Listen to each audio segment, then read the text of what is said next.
Good morning. இன்னைக்கு நம்ம பார்க்கக்கூடிய டாபிக் அணு அமைப்பு. அலகு 11ல இருக்கக்கூடிய அணு அமைப்பு அப்படிங்கற ஒரு டாபிக் பார்க்கறோம். இது லாஸ்ட் கிளாஸோட கண்டினியூ தான். லாஸ்ட் கிளாஸ்ல நம்ம பார்த்தோம் அணு அமைப்புல முக்கியமான ஒண்ணு அணுக்கரு கண்டுபிடிப்பு. ரூதர்ஃபோர்டோட அணு கொள்கை. சோ தங்க தகடு சோதனை அப்படிங்கறத நம்ம பார்த்தோம். அங்க ரூதர்ஃபோர்ட் யூஸ் பண்ணக்கூடிய கதிர் ஆல்பா கதிர் தான். சோ ஆல்பா கதிர்ல நம்ம தங்க தகடு வழியா செலுத்தும் பொழுது அங்கிருந்து வரக்கூடிய ஒரு எக்ஸ்பெரிமென்ட் பார்த்தோம். சோ இதுல ரூதர்ஃபோர்டுக்கு அப்புறம் பார்க்கக்கூடியது நீல்ஸ் போரோட அட்டாமிக் மாடல். சோ நீல்ஸ் போரோட அட்டாமிக் மாடல் அப்படிங்கிறது பார்த்தீங்கன்னா எலக்ட்ரான்கள் உட்கரு சுற்றி ஒரு நிலையான வட்டப்பாதையில் சுற்றி வருது அப்படின்னு நம்ம ஏற்கனவே பார்த்தோம். சோ இன்னைக்கு பார்க்கக்கூடிய ஒரு டாபிக் நியூட்ரான் கண்டுபிடிப்பு. சோ ஃபர்ஸ்ட் நம்ம பார்க்கக்கூடிய நியூட்ரான் கண்டுபிடிப்பு, நெக்ஸ்ட் ஒன் நியூட்ரான்களின் பண்புகள், நெக்ஸ்ட் ஒன் அடிப்படை துகள்களின் பண்புகள், அணு எண் மற்றும் நிறை எண், அணுக்களின் எலக்ட்ரான் பகிர்வு, இணைதிறன் எலக்ட்ரான். சோ இந்த நியூட்ரான் கண்டுபிடிப்பு என்ன சார் அப்படின்னு பார்த்தீங்கன்னா எப்படி நம்ம ரூதர்ஃபோர்டு அவர் அணுக்கரு கண்டுபிடிப்புக்கு ஆல்பா கதிர்கள் பயன்படுத்தினாரோ அதே மாதிரி இங்க நியூட்ரான் கண்டுபிடிப்புக்கு ஆல்பா கதிர்கள் தான் நம்ம யூஸ் பண்றோம். சோ 1932 ஜேம்ஸ் வாட்விக்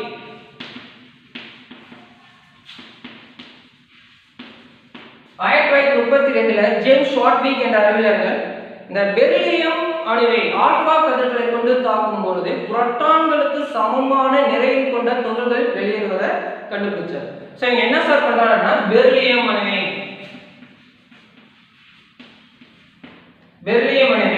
ஆல்பா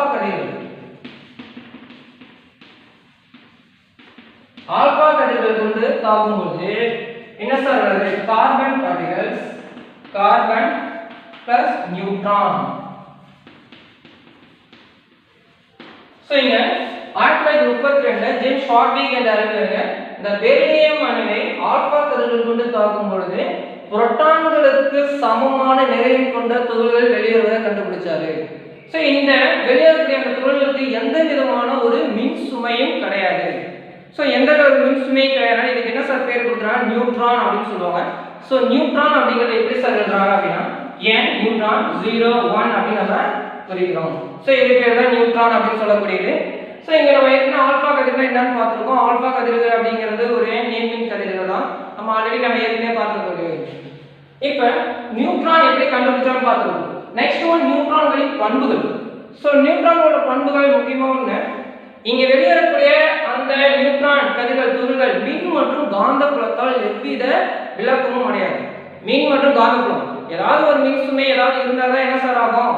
ஏதாவது ஒன்று இருக்கும். சோ இங்க எந்த மின் மற்றும் காந்தப்புலத்தினால எவ்வித விலக்கமும் அடையாது. அதுக்கு இதுக்கு மின் சுமை இருக்கா அப்படின்னு கேட்டா மின் சுமை கிடையாது. இதோட நிறை, சோ இதோட நிறை அப்படின்னு சொல்லும்போது அணு நிறை 1.676 into 10 power minus 24 gram or 1 AMU. The 1.676 into 10 power minus 24 gram அது 1 AMU அப்படி நம்ம சொல்லுவோம். அதோட நிறை. சோ இதோட நிறை அப்படி சொல்லும்போது 1.67 into 10 power minus 24 gram 1 AMU அப்படி சொல்லக்கூடியது. இந்த AMU அப்படினா என்ன சார்? அட்டாமிக் மாஸ் யூனிட், அணு நிறை அலகு அப்படின்னு சொல்லக்கூடிய ஒண்ணு. நெக்ஸ்ட் ஒன் அடிப்படை துகள்களின் பண்புகள். சோ அடிப்படை துகள்களின் பண்புகள் அப்படின்னு பார்த்தா ஒரு அணுவானது பல்வேறு வகையான அடிப்படை துகள்களை கொண்டிருக்கும். சோ பல்வேறு வகையான அடிப்படை துகள்கள் கொண்டிருக்கும் அப்படின்னு பார்த்தீங்கன்னா இது முக்கியமான ஒண்ணு எலக்ட்ரான், புரோட்டான் மற்றும் நியூட்ரான். சோ இந்த எலக்ட்ரான், புரோட்டான் மற்றும் நியூட்ரான் மட்டும் தான் ஒரு அணுவோட அமைப்பினை கட்டமைப்பதில் முக்கிய பங்கு வகிக்குது. சோ அதோட குறியீடு என்ன? மின் சுமை. மின் சுமை மீன்ஸ் இந்த மின்னலகு அப்படி சொல்லக்கூடியது. நிறை அணு நிறை AMU அணு நிறை அலகுல சொல்லக்கூடிய ஒண்ணு. நிறை கிராம்ல நம்ம சொல்லக்கூடிய ஒண்ணு. சோ இங்க எலக்ட்ரான் அப்படின்னு சொன்னா எலக்ட்ரான் அதோட சிம்பிள் குறியீடு என்ன சார் அப்படின்னா E அப்படின்னு சொல்லுவோம். Electron E. அதோட மின் சுமை தான் -1. ஏன்னா எலக்ட்ரான் அப்படினாவே என்ன சார்? என்ன சார்ஜ்ல இருக்குன்னா நெகட்டிவ் சார்ஜ்ல இருக்கக்கூடிய ஒன்று. எதிர் மின் சுமை இருக்கக்கூடிய ஒன்று -1. சோ அதோட நிறை அப்படின்னு சொன்னா AMU ல 1/1837 and நிறை கிராம்ல சொன்னா 9.1 into 10 power minus 28 gram. and proton. So proton அப்படிங்கிறது அதோட சார்ஜ் என்னன்னா நேர்மின் சுமை இருக்கக்கூடியது, பாசிட்டிவ் சார்ஜ். the 1H1 இங்க புரோட்டானோட சிம்பிள் என்ன சார் அப்படின்னு கேட்டா H அப்படி நாம சொல்லுவோம். 1H1 and மின் சுமை +1 and நிறை அப்படி சொன்னா ஒண்ணுதான். சோ சோ நிறை கிராம்ல சொன்னா 1.6 into 10 power minus 24 gram.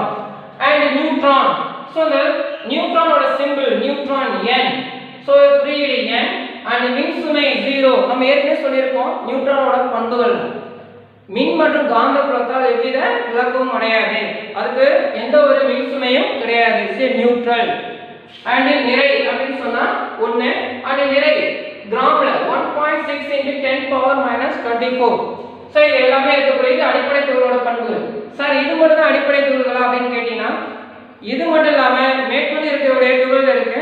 அது என்ன சார்னா இந்த மேசான்கள், நியூட்ரினோக்கள் and ஆன்டி நியூட்ரான்கள். சோ இது எல்லாமே ஃபர்தரா இருக்கக்கூடிய துகளோட அணுவுல இருக்கக்கூடிய துகள்கள் தான். சோ இங்க பார்க்கக்கூடியது முக்கியமா ஒரு அணுவோட பண்பு, ஒரு அணுவோட கட்டமைப்பை நிர்ணயிக்கக்கூடியது இந்த மூன்று மட்டும் தான். இந்த மூன்று அடிப்படை துகள்கள் எலக்ட்ரான், புரோட்டான் மற்றும் நியூட்ரான். சரி சார், நெக்ஸ்ட் என்ன சார் இருக்கும்? ஒரு அணுவில் இரண்டு வகையான கட்டமைப்புகள் இருக்கு, கட்டமைப்பு பாகங்கள். ஒரு அணுவுல இரண்டு வகையான கட்டமைப்பு பாகங்கள் அப்படின்னு சொன்னா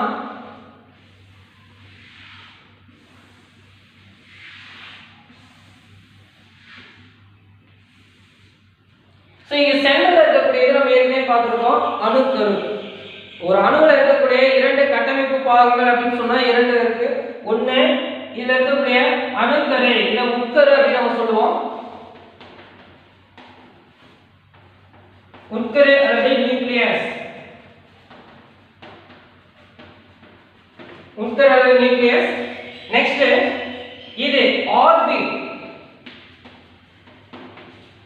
ஆர்பிட் இல்ல ஆற்றல் மட்டம். சோ இது நம்ம எல்லாமே சொல்லக்கூடியதான். ஆர்பிட், ஆற்றல் மட்டங்கள், கூடு இதெல்லாம் சொல்லக்கூடியது. இது எலக்ட்ரான் சுற்றி வரக்கூடிய ஒரு கற்பனை கோடு அப்படின்னு நம்ம சொல்லுவோம். சரிங்களா? இங்க எலக்ட்ரான்கள் எல்லாமே இங்க இருக்கும். சரி, உட்கருனா என்ன சார்? இங்க உட்கரு அல்லது நியூக்ளியஸ்னா என்ன? நம்ம ஏற்கனவே பார்த்தோம். நியூட்ரான் இந்த நியூக்ளியஸ் இதுக்குள்ள தான் சார் என்ன சார் இருக்கும் அப்படின்னு கேட்டீங்கன்னா புரோட்டான் மற்றும் நியூட்ரான் ரெண்டுமே இருக்கக்கூடிய ஒரு இடம் எங்கன்னா இந்த நியூக்ளியஸ் தான். சோ புரோட்டான் அண்ட் நியூட்ரான்கள் இரண்டுமே சேர்ந்ததா நம்ம என்ன சொல்லுவோம்? நியூக்ளியஸ் இல்லனா உட்கரு அப்படின்னு நம்ம சொல்லுவோம். ஆர்பிட் அப்படின்னு சொல்லும்போது அந்த உட்கரை சுற்றி வெளிவட்ட பாதை, இந்த உட்கரை சுற்றி வரக்கூடிய வெளிவட்ட பாதை அதான் ஆர்பிட்னு சொல்றோம். இந்த ஆர்பிட்ல என்ன சார் இருக்கும் அப்படின்னா எலக்ட்ரான்கள். சோ எலக்ட்ரான்கள் அணுக்கருவை சுற்றி ஒரு வட்டப்பாதையில் சுழன்று வரும். சோ இதான் ஆர்பிட் அப்படின்னு நம்ம சொல்லக்கூடியது. இப்போ அணுவோட இந்த அடிப்படை துகள்களோட பண்புகள் அப்படின்னு சொன்னா அடிப்படை துகள்னா எலக்ட்ரான், புரோட்டான் மற்றும் நியூட்ரான், இது மூணு தான் அடிப்படை துகள்கள். இந்த மூணு அடிப்படை துகள்கள் தான் ஒரு அணுவோட கட்டமைப்பை நிர்ணயிக்கக்கூடியது.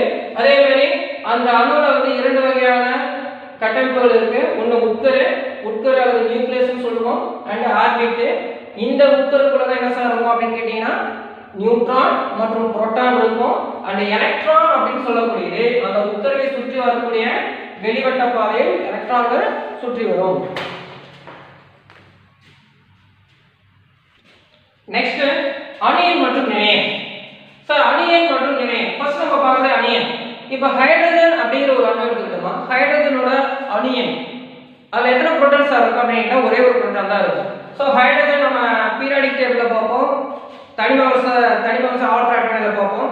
ஸோ எத்தனை தனிமங்கள் இருக்கு அப்படின்னு பார்த்தீங்கன்னா 118 தனிமங்கள் இருக்கு. அந்த 118 தனிமங்கள்ல முதலாவதாக இருக்கக்கூடிய ஒரு தனிமம் யார் அப்படின்னு கேட்டீங்கன்னா ஹைட்ரஜன் தான். சோ ஹைட்ரஜன் அப்படின்னு சொன்னா ஹைட்ரஜனோட சிம்பிள் H. சோ அதுல எத்தனை புரோட்டான்ஸ் இருக்கு அப்படின்னா ஒரே ஒரு புரோட்டான் தான் இருக்கு. ஹைட்ரஜனுக்கு அப்புறம் இருக்கக்கூடிய ஹீலியம். சோ ஹீலியத்துல 2 புரோட்டான்கள் இருக்கு. அதே மாதிரி தங்கத்துல எத்தனை புரோட்டான்ஸ் இருக்கு அப்படின்னா 79 புரோட்டான்கள் இருக்கு.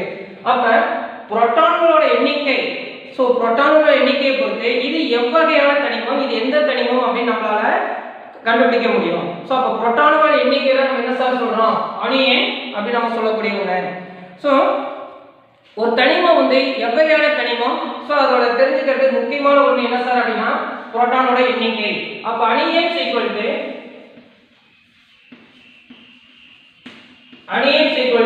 புரோட்டான்களோட எண்ணிக்கையா இருக்கலாம்.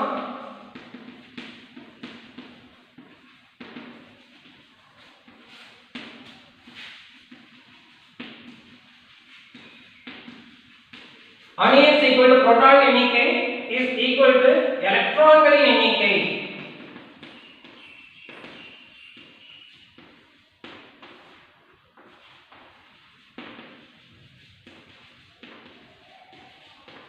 சோ அணு எண் அப்படிங்கிறது புரோட்டான்கள் எண்ணிக்கை அல்லது எலக்ட்ரான்கள் எண்ணிக்கை.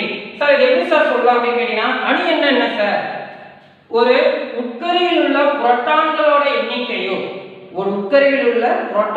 எண்ணிக்கையோ அல்லது உட்கருவை சுற்றி வரக்கூடிய எலக்ட்ரான்களோட எண்ணிக்கையோ அணு எண் என்று அழைக்கப்படுகிறது.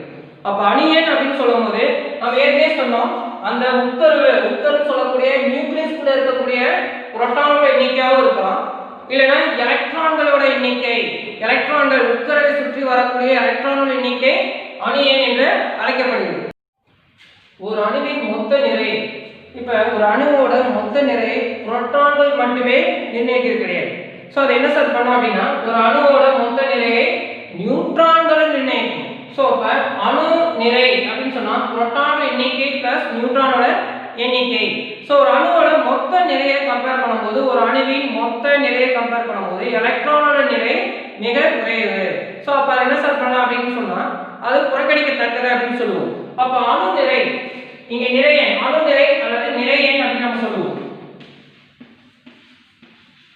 அணு நிறை அல்லது நிறை எண் ஈக்குவல் டு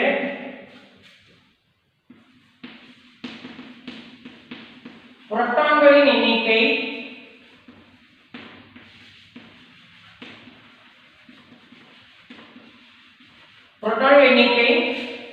பிளஸ் நியூட்ரான்களின் எண்ணிக்கை.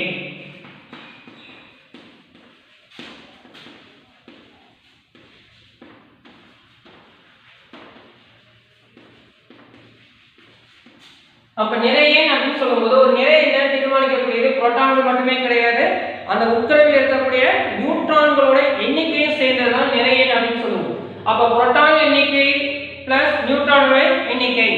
சோ ஒரு தனிமத்துக்கு அணு எண்ணையும் நிறை எண்ணையும் எப்படி சார் எழுதலாம் அப்படின்னு கேட்டீங்கன்னா இப்ப x அப்படிங்கறது நம்ம வந்து தனிமம் அப்படின்னு நம்ம சொல்லுவோம். x அப்படிங்கிறது ஒரு தனிமம். அந்த xல கீழ் பக்கத்துல நம்ம என்ன சார் பண்ணோம், அணு எண் எழுதுறோம். அப்ப xல கீழ வந்து அணு எண். சோ மேல இருக்கக்கூடிய மேல் பாகத்துல நம்ம என்ன சார் எழுதுறோம், நிறை எண். சோ அப்ப நீங்க நடுவுல இருக்கக்கூடிய தனிமம், அப்ப அணு எண்ணை ஒரு தனிமத்தோட கீழ் பகுதியிலையும் நிறை எண்ணை ஒரு தனிமத்தோட மேல் பகுதியிலும் நம்ம எழுதுறோம். ஃபார் எக்ஸாம்பிள் இப்ப நைட்ரஜன் அப்படிங்கிற ஒரு தனிமத்தை எடுத்துக்கிறோம். நைட்ரஜனோட சிம்பிள் N. சோ இதோட அணு எண் 7 and நிறை எண் 14. சோ 14 இங்கே எழுதலாம், இல்லைன்னா நம்ம இங்கே எழுதலாம். அப்ப 14 ஒரு தனிமத்தோட மேல் பாகத்துல நிறை எண், கீழ் பாகத்துல நம்ம என்ன எழுதுறோம், அணு எண்ணை எழுதுறோம். அப்ப இந்த நிறை எண் அப்படிங்கிறது புரோட்டானோட எண்ணிக்கை பிளஸ் நியூட்ரானோட எண்ணிக்கை, அதுதான் அணு நிறை அப்படின்னு நம்ம சொல்லக்கூடியது. சரிங்களா? இப்ப நியூட்ரான் எண்ணிக்கை எப்படி சார் கண்டுபிடிக்கிறோம்? நம்ம ஏற்கனவே சொல்லியிருக்கோம், புரோட்டான் எண்ணிக்கையும் எலக்ட்ரானோட எண்ணிக்கையும் சமமாக இருக்கு. புரோட்டான் எண்ணிக்கையும் எலக்ட்ரான் எண்ணிக்கையும் சமமா இருக்கு. பட் நம்ம இங்க இருக்கிற நியூட்ரான் எண்ணிக்கை நம்ம எப்படி கண்டுபிடிக்கிறோம் அப்படின்னா நியூட்ரானோட எண்ணிக்கை, இதுக்கு ஒரு ஃபார்முலா இருக்கு.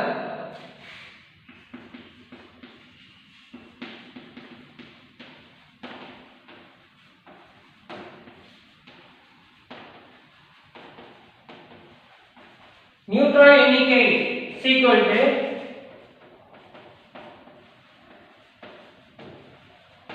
இங்க நிறை எண் மைனஸ் அணு எண். இங்க நிறை எண் மைனஸ் அணு எண் அப்படின்னு சொல்லுவோம். நிறை எண் அப்படின்னா இதுக்கு என்ன சார் சிம்பிள் அப்படின்னா a அப்படிங்கிற ஒரு சிம்பிள் சொல்லுவோம். அணு எண் அப்படின்னா z அப்படின்னு சொல்லுவோம். இங்க நிறை எண் அப்படின்னா a, அணு எண்ணா z. சார் அது z னா என்ன சார் அப்படின்னா ஷால் அப்படின்னு சொல்லுவோம். இங்க z அப்படின்னா ஷால்னா என்ன நம்ம பார்க்கக்கூடியது ஜெர்மனிய மொழியில இந்த ஷால் அப்படின்னா என்ன சார்னா என்னன்னு சொல்லுவோம், அணு ஷால். சோ அணு ஷால் அப்படின்னு சொல்லக்கூடியது, அதனால z அப்படிங்கிற ஒரு சிம்பிள்ல கொடுத்திருக்கு. அப்ப a, சோ இது ஜெனரலா சொல்லும்போது x, இங்க வரக்கூடிய z and நிறை எண் a சொல்லுவோம். இப்போ நிறைய நம்ம क्वेश्चंस கேட்பாங்க, சார் இப்போ நிறை எண் கொடுத்துட்டு அணு எண்ணும் கொடுத்துட்டு நியூட்ரான் எண்ணிக்கை என்னன்னு கண்டுபிடிக்க சொல்லுவாங்க. இல்லையா நம்மளுக்கு புரோட்டான் எண்ணிக்கை கொடுத்துருவாங்க, அணு எண் கொடுத்துருவாங்க. ஸோ நம்மளுக்கு நியூட்ரான் எண்ணிக்கை கண்டுபிடிக்க சொல்லுவாங்க. ஸோ எது கொடுத்தாலுமே சரி நம்ம நியூட்ரான் எண்ணிக்கை அப்படின்னு சொன்னா மேல இருக்கிற நிறை எண்ணிலிருந்து அணு எண்ணை கழிச்சா நமக்கு நியூட்ரான் எண்ணிக்கை நமக்கு கிடைச்சிடும். சரிங்களா? இதை பேஸ் பண்ணி ஒரு क्वेश्चन ஒன்னு இருக்கு.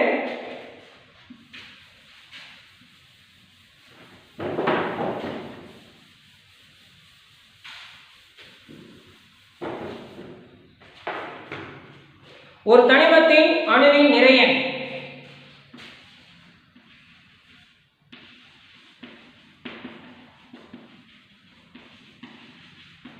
நிறை எண் 29 சரி நிறை எண் 39 நிறை எண் 39 and நியூட்ரான் எண்ணிக்கை 20 எனில் அதன் அணு எண்ணை கணக்கிடு மற்றும் தனிமத்தின் பெயர் கண்டுபிடி அப்படின்னு சொல்லியிருக்காங்க. அப்ப நியூட்ரானோட எண்ணிக்கை நிறை எண் 39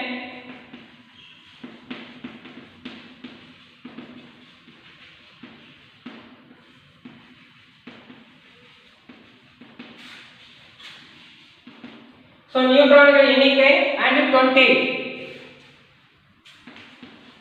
so 20 எனில் அது அணு எண்ணை கணக்கிடு மற்றும் தனிமத்தின் பெயர். அப்ப அணு எண் என்ன?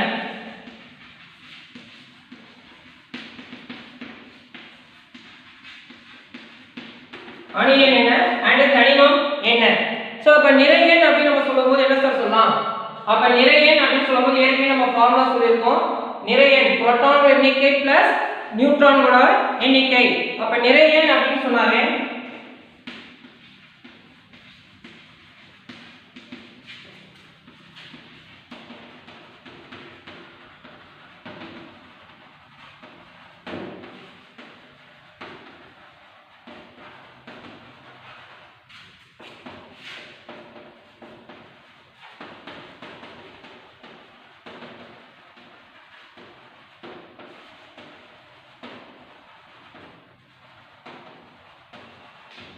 அப்ப நிறை எண் ஈக்குவல் டு புரோட்டான் எண்ணிக்கை பிளஸ் நியூட்ரான்களின் எண்ணிக்கை அப்படி நம்ம சொல்லியிருக்கோம்.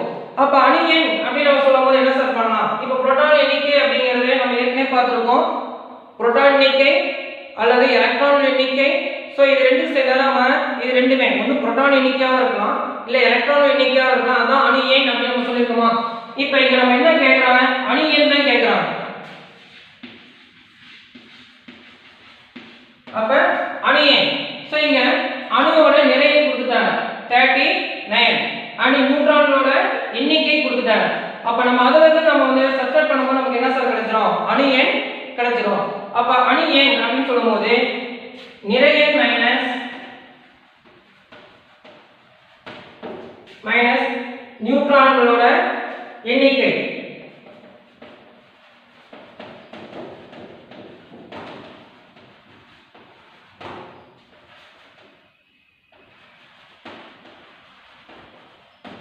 நிறை மைனஸ் நியூட்ரான்கள் எண்ணிக்கை. சோ இங்க நிறை எண் அப்படிங்கிறது 39 மைனஸ் நியூட்ரான் எண்ணிக்கை 20. சோ அப்ப என்ன சார் வரும்? 39 மைனஸ் 20 அப்ப 19. சோ அப்ப அணு எண் 19. அணு எண் 19 அப்படினு சொன்னா சோ அத எலக்ட்ரான் எண்ணிக்கை 19 ஆ இருக்கும், புரோட்டான் எண்ணிக்கை 19. ஏனா நிறை எண் அப்படிங்கிறது நியூட்ரான் எண்ணிக்கை பிளஸ் புரோட்டான் எண்ணிக்கை சேர்ந்ததா நிறை எண். சோ இங்க நிறை எண் 39 கொடுத்தாச்சு. அப்ப 39 கொடுத்துட்டா நியூட்ரான் எண்ணிக்கை 20 கொடுத்துட்டாங்க. அப்ப இந்த 19 plus 20 நம்ம கூட்டினா நமக்கு என்ன வந்துரும்? நிறை எண் 39 கிடைச்சிரும். அப்ப நியூட்ரான் எண்ணிக்கை 20 அப்படினா புரோட்டான் எண்ணிக்கை 19. சோ புரோட்டான் எண்ணிக்கை 19 அதுதான் என்ன சொல்லுவோம்? அணு எண் அப்படினு சொல்லுவோம். அப்ப இது என்ன தனிமம் அப்படினு கேட்டிங்கன்னா பொட்டாசியம். அணு எண் 19 அப்படிங்கிறது பொட்டாசியம் K அப்படி நம்ம குறியீடுல சொல்லக்கூடிய ஒண்ணு பொட்டாசியம். அணுக்களின் எலக்ட்ரான் பகிர்வு நம்ம ஆல்ரெடி ஏற்கனவே பார்த்திருக்கோம். நீல்ஸ் போர் நம்ம நீல்ஸ் போரோட அணு மாதிரி அணுக்கள் ஏற்கனவே சொல்லியிருக்காங்க.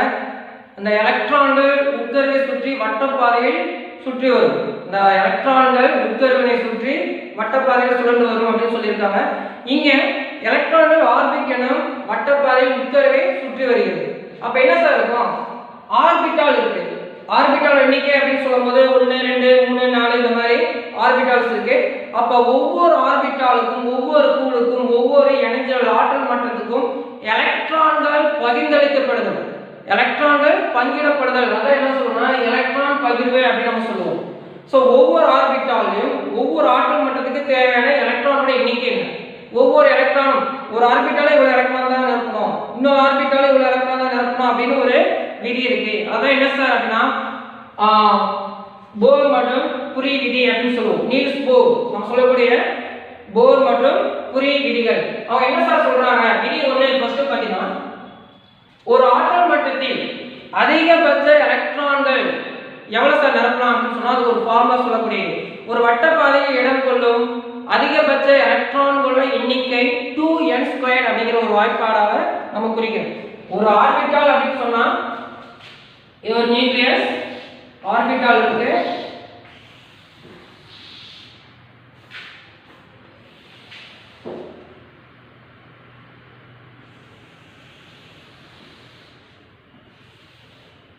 சோ இங்க இருக்கக்கூடிய நியூக்ளியஸ் சொல்லுவோம். சோ இது first, second, third and fourth. சரிங்களா? ஃபர்ஸ்ட், செகண்ட், தேர்ட், ஃபோர் அப்படினு இருக்கு. இதுக்கு நம்ம லெட்டர்ல கொடுக்கும்போது K L M N orbit, K L M N orbit அப்படினு சொல்லுவோம்.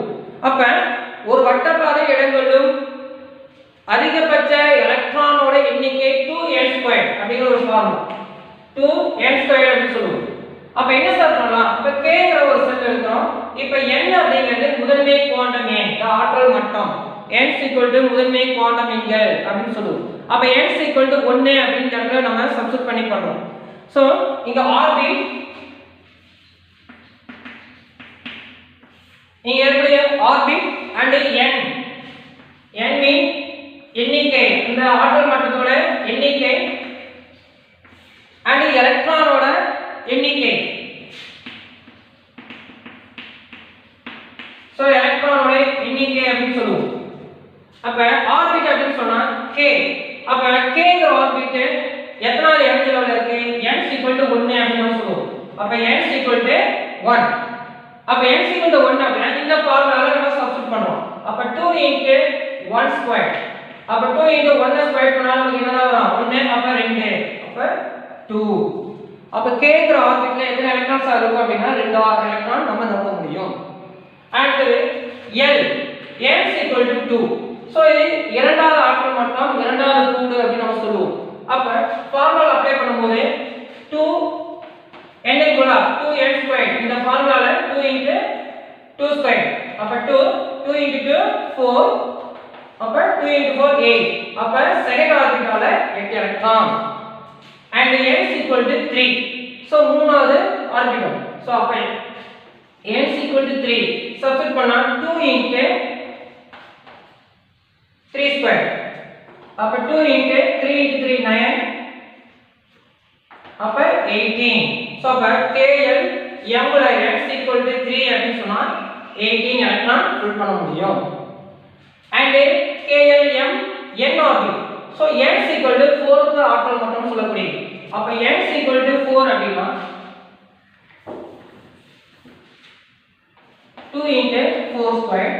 அப்ப 2 * 16. so 32. அப்ப n = 4 அப்படிங்கிற ஒரு ஆற்றல் மட்டம் சொன்னா 32 எலக்ட்ரான் ஃபில் பண்ண முடியும். அப்ப ஒரு உட்கரை சுற்றி வரக்கூடிய அந்த ஆர்பிட்டால அதிகபட்சம் எலக்ட்ரான்கள் எவ்வளவு நிரப்பலாம் அப்படின்னு சொன்னா 2n² அப்படிங்கிற ஒரு ஃபார்முலா தான். சோ இது போர் மற்றும் புரி விதி அப்படி நம்ம சொல்லுவோம். சரிங்களா? கூடுதல் அப்படின்னு ஆற்றல், இது இந்த கூடுதல் அப்படின்னு சொல்றோம். இந்த கூடுதல்ல இந்த ஆற்றல் மட்டத்துல எலக்ட்ரான்கள் எப்படி சார் நிரப்பிட்டு போனா ஒரு ஏழு வரிசை ஃபர்ஸ்ட் இங்க இருந்து ஃபில் பண்ணனும். சோ ஃபர்ஸ்ட் kங்கற ஆர்பிட்டால எலக்ட்ரான் ஃபில் பண்ணனும். அடுத்தது L, அடுத்தது M, அடுத்தது N. சரிங்களா? ஆனா உள்ள இருக்க கூறுல என்ன சார் பண்ணானா எலக்ட்ரான்கள் 8க்கு மிகாமல் நம்ம பார்க்கணும். பொதுவா பார்த்தா எலக்ட்ரான்கள் வந்து இப்போ இங்க 2 எலக்ட்ரான் இருக்கு, அடுத்தது 8 இருக்கு, 8 ஃபில் பண்ணியாச்சு. சோ அடுத்தது நம்ம கிட்ட எலக்ட்ரானோட எண்ணிக்கை 10 கூட இருக்கலாம். சோ அப்படி 10 இருந்தாலுமே நம்ம எவ்வளவு தான் சார் எலக்ட்ரான்கள் ஃபில் பண்ணனும் கேட்டினா 8க்கு மிகாமல் எலக்ட்ரான்களை நிரப்பப்பட வேண்டும். மீதி இருக்கிற எலக்ட்ரான்கள் அடுத்த ஆற்றல் மட்டத்துக்கு நம்ம கொண்டு போயிடும். ஃபார் எக்ஸாம்பிள் இப்ப கால்சியம், இப்ப நம்ம எக்ஸாம்பிள் கால்சியம் அப்படின்னு ஒரு சொல்றோம். கால்சியத்தோட அணு எண், சோ கால்சியத்தோட அணு எண் அப்படி நம்ம சொல்லும்போது 20. இதுக்கு முன்னாடி பார்த்த பொட்டாசியம் 90.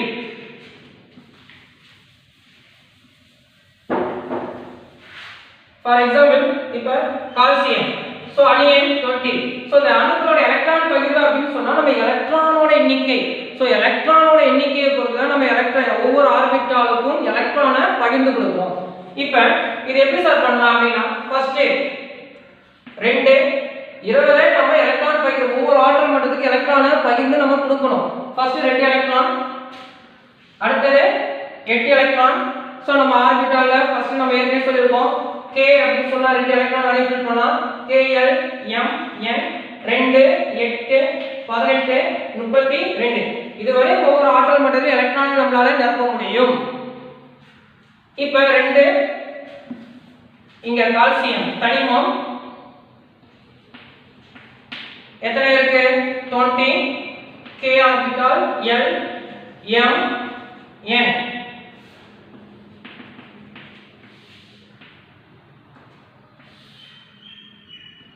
20. இப்போ k 20 பிரிக்கும் போது k ல 2 எலக்ட்ரான் நம்ம ஃபில் பண்றோம் ஃபர்ஸ்ட் ஆர்பிட்டால். அடுத்து l 8. சோ 2 8 10 ஆச்சு, மீதி 10 இருக்கு. சோ அந்த 10 இருக்குன்னு போய் இந்த இடத்துல நம்ம என்ன சார் பண்ண முடியாது? 10 எலக்ட்ரான் நம்ம ஃபில் பண்ண கூடாது. சோ உள்ள இருக்கக்கூடிய எலக்ட்ரான்கள் நம்ம அதிகமா நிரப்புறதுக்கு இடமே இருந்தாலுமே நம்ம என்னதான் பண்ணுவோம்? 8 அப்படிங்கறத நம்ம ஃபில் பண்ணுவோம். சோ இதெல்லாம் என்ன சார் அப்படின்னு கேட்டீங்கன்னா, நமக்கு எலக்ட்ரான் எண்ணிக்கை அதிகரிக்கும் போது அதுக்குன்னு நம்மளுக்கு வேற ஒரு தியரி இருக்கு, வேற ஒரு வாய்ப்பாடு. சோ அத நம்ம ஹையர் ஸ்டடீஸ் போகும்போது நம்ம பார்க்கலாம். சோ இங்க 2 8ங்களா, அடுத்து ஒரு 8, அடுத்து லாஸ்டா இருக்கு 2. சோ அப்ப அணுக்களோட எண்ணிக்கை எலக்ட்ரானோட எண்ணிக்கை 2 8 10 18 12 20. சோ கால்சியத்தோட எலக்ட்ரானோட பகிர்வு k ஆர்பிட்ல 2 l 8 m 8 n ல 2. சோ இப்படி தான் எலக்ட்ரான்கள் என்ன பண்ணோம்? ஃபில் பண்ணோம். சரிங்களா? Next one. The next நம்ம கால்சியம் அப்படிங்கறத பார்த்தோம். அதே மாதிரி பொட்டாசியம் K அப்படிங்கறது 90. சோ இந்த எலக்ட்ரான் பகிர்வு பார்த்தா 2 8 8 2 10 18 and 1. சோ இந்த மாதிரி நம்ம எலக்ட்ரானோட பகிர்வு அப்படிங்கிறது இருக்கு. சோ புரோட்டான்களையும் நியூட்ரான்களையும் இணைக்கக்கூடிய விசையானது ஈர்ப்பு விசையை காட்டிலும் மிக வலிமையானது. இப்போ நம்ம இங்க பார்க்கக்கூடிய ஈர்ப்பு விசைன்னு சொல்லுவோம். நிறைய இடத்துல பார்த்தா ஈர்ப்பு விசை இந்த அயனி பிணைப்புல பார்க்கக்கூடியது நிலமின்னியல் கவர்ச்சி விசைகள் அப்படிலாம் பார்ப்போம். சோ இங்க புரோட்டான்களையும் நியூட்ரான்களையும் இணைக்கக்கூடிய ஒரு விசையானது வலிமையானதா இருக்கும். ஈர்ப்பு விசையானது மிகவும் வலிமையானது. ஈர்ப்பு விசை காட்டிலும் மிக வலிமையான ஒரு விசை. அந்த விசைக்கு தான் என்ன சார் அப்படின்னு கேட்டீங்கன்னா யுகவா விசை அப்படின்னு சொல்லுவோம். யுகவா விசை அப்படின்னு சொன்னா இங்க புரோட்டான்களுக்கும் நியூட்ரான்களுக்கும் இடையில இருக்கக்கூடிய ஒரு விசை. சோ அந்த அணுக்கள் அப்படின்னு சொல்லும்போது மிக நுண்ணிய நிறை எண்களை பெற்றுள்ளதால் அவற்றை கிராமில் அளவிட முடியாது. நம்ம அணுக்கள் அப்படின்னு சொன்னா என்ன சார்னா மிக நுண்ணிய நிறை அமைப்பு இருக்கு. சோ அதை நம்ம கிராம்ல சொல்ல முடியாது. பொதுவா கிராம் அப்படின்னு சொன்னா நம்ம நிறை அதிகமா இருக்கக்கூடியது கிராம்ல இருக்கும். ஆனா அணு அப்படின்னு சொல்லும்போது மிக மிக சிறிய துகள்கள் அப்படின்னு நம்ம சொல்லியிருக்கோம். சோ அப்ப அதை கிராம்ல சொல்ல முடியாது சார். அப்ப என்ன பண்ணலாம் அப்படின்னா அணு நிறை அலகு AMU அப்படின்னு சொல்லக்கூடிய அட்டாமிக் மாஸ் யூனிட் அப்படிங்கிற ஒரு அளவை தான் நம்ம சொல்றோம். சோ இதுல இது நானோமீட்டர் என்றும் அளவிடப்படுகிறது. இதை நானோமீட்டர் சொல்லுவோம். 1 நானோமீட்டர் அப்படின்னு நம்ம சொன்னா 10⁻⁹ மீட்டர் அப்படின்னு சொல்லக்கூடியது. சோ இந்த மாதிரி தான் நம்ம அணுவோட நிறை அப்படிங்கறத சொல்றோம். அணுக்கள் மிக நுண்ணிய பொருளா இருக்கனால இங்க எந்த மைக்ரோஸ்கோப்பை சார் யூஸ் பண்ணலாம் அப்படின்னா scanning electron microscope. Scanning electron microscope அப்படின்னு சொல்லக்கூடியது SEM அப்படிங்கிற ஸ்கேனிங் எலக்ட்ரான் மைக்ரோஸ்கோப் அப்படிங்கிற மைக்ரோஸ்கோப் வச்சு மட்டும் தான் நம்ம என்ன பண்ண முடியும்? இந்த எலக்ட்ரானோட நிறைய நம்ம கண்டுபிடிக்க முடியும். சரிங்களா? நெக்ஸ்ட் நம்ம பார்க்கக்கூடியது இணைதிறன் எலக்ட்ரான். இப்போ நம்ம ஏற்கனவே சொல்லியிருக்கோம் இந்த எலக்ட்ரானோட பகிர்வு எல்லாமே கொடுத்தாச்சு. எலக்ட்ரானோட பகிர்வு ஒவ்வொரு எலக்ட்ரான் ஆர்பிட்டாலே ஒரு எலக்ட்ரான் தான் இருக்கணும் அப்படின்னு சொல்லியிருக்கோம். நெக்ஸ்ட் நம்ம லாஸ்டா பார்க்கக்கூடிய டாபிக் இணைதிறன் எலக்ட்ரான்.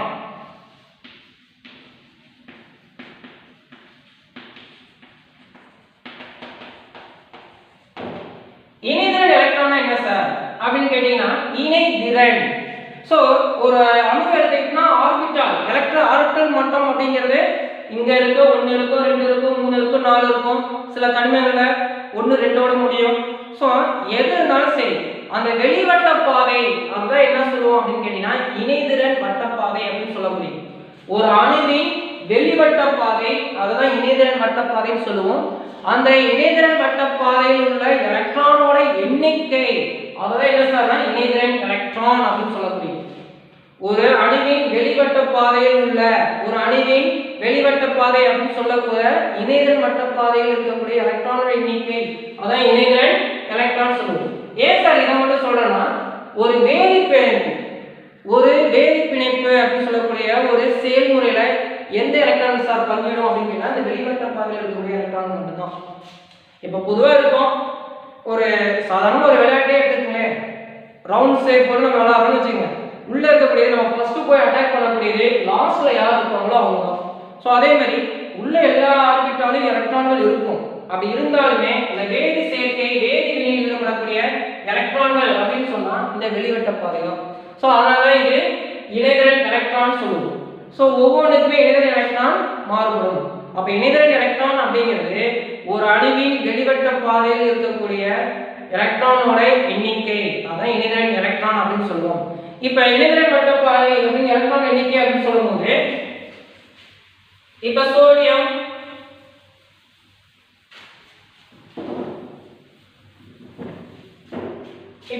இருக்கு, சோடியம் அதே மாதிரி magnesium aluminium, sodium magnesium aluminium இருக்கு. சோடியத்தோட அணியம் 11, மெக்னீசியத்துக்கு 12, அலுமினியத்துக்கு 13. சரிங்க, 2,8,1 அப்படிங்கிறது எலக்ட்ரானோட பகிர்வு 281. Magnesium 282 and aluminium 283. சோ இது எல்லாமே RKLM. சோ இந்த ஆர்பிட்ல பாத்தீங்கன்னா இதுதான் வெளிவட்ட பாதைன்னு சொல்லுவோம். இதுதான் இணைதிறன் வட்ட பாதை அல்லது வெளிவட்ட பாதைன்னு சொல்லக்கூடியது. இதுல இருக்கக்கூடிய எலக்ட்ரான் எண்ணிக்கை 1 2 3. அப்ப சோடியத்தோட இணைதிறன் எலக்ட்ரான் எத்தனை? 1. மெக்னீசியத்தோட இணைதிறன் எலக்ட்ரான் 2. அலுமினியத்தோட இணைதிறன் எலக்ட்ரான் 3. சோ பொதுவா இது எல்லாமே என்ன சார் அப்படின்னா உலோகங்கள். அப்ப ஒரு உலோகமா இருந்துச்சு அப்படின்னா நம்ம என்ன சார் இருக்கும், அதோட வெளிவட்ட பாதையில் எலக்ட்ரான் எண்ணிக்கை என்னவா இருக்கும்? இணைதிறன் எலக்ட்ரான் எண்ணிக்கை 1 2 3 இருக்கும். இதே அலோகமாக இருந்தால் வெளிவட்ட பாதையில் சம எண்ணிக்கையில் உள்ள எலக்ட்ரான்கள், வெளிவட்ட பாதையில் சம எண்ணிக்கையில் எலக்ட்ரான்களுடைய தனிமங்கள் ஒரே வகையான பண்புகளை கொண்டிருக்கும். ஸோ வெளிவட்ட பாதையில் வெவ்வேறு வகையான எலக்ட்ரான் கொண்டிருந்தா வேற வேற பண்புகளை கொண்டிருக்கும். சரிங்களா? அப்ப நம்ம ஏற்கனவே பார்த்தோம் இந்த சோடியம் மெக்னீசியம் அப்படிங்கிறது வெளிவட்ட பாதை அப்படின்னா எலக்ட்ரான் எண்ணிக்கை 1 2 3 இந்த மாதிரி இருக்கக்கூடிய ஒன்று. ஸோ பொதுவாக வெளிவட்ட பாதையில் சம எண்ணிக்கையில் எலக்ட்ரான்களுடைய தனிமங்கள் ஒரே மாதிரியான பண்புகளை கொண்டிருக்கும். வேறுபட்ட எண்ணிக்கையில் இணைதிறன் எலக்ட்ரான்களுடைய தனிமங்கள் வெவ்வேறு வகையான பண்புகளை கொண்டிருக்கும். இந்த 1 2 அல்லது 3 இணைதிறன் எலக்ட்ரான்களுடைய தனிமங்கள் இங்க நம்ம ஏற்கனவே பார்த்தோம் 1 2 3 இந்த சோடியம் மெக்னீசியம் அலுமினியம். ஸோ இது ஹைட்ரஜனை தவிர, அப்ப ஹைட்ரஜன் அப்படின்னு சொல்லும்போது நம்ம ஹைட்ரஜன் இதான் 1H1 அப்படின்னு நம்ம சொல்லுவோம். ஸோ ஹைட்ரஜன் அணியம் 1 தான், அது வெளிவட்ட பாதையில் உள்ள எலக்ட்ரான் எண்ணிக்கையும் 1 தான். ஸோ அப்ப ஹைட்ரஜனை தவிர வெளிவட்ட பாதையில் 1 2 3 அப்படின்னு எலக்ட்ரான்கள் கொண்டிருக்கக்கூடியது உலோகங்கள் அப்படின்னு நம்ம சொல்றோம். அதே 4 இருந்து வரக்கூடிய வெளிவட்ட பாதையில் 4 5 6 7 எலக்ட்ரான்கள் வரை கொண்ட தனிமங்கள் அலோகங்கள் எனப்படுகின்றன. சரிங்களா? இன்னைக்கு கிளாஸ்ல பார்க்கக்கூடியது இந்த 6 டாபிக் தான் பார்ப்போம். ஸோ இதோட கன்டினியூட்டி நெக்ஸ்ட் கிளாஸ்ல பார்க்கலாம். Thank you students.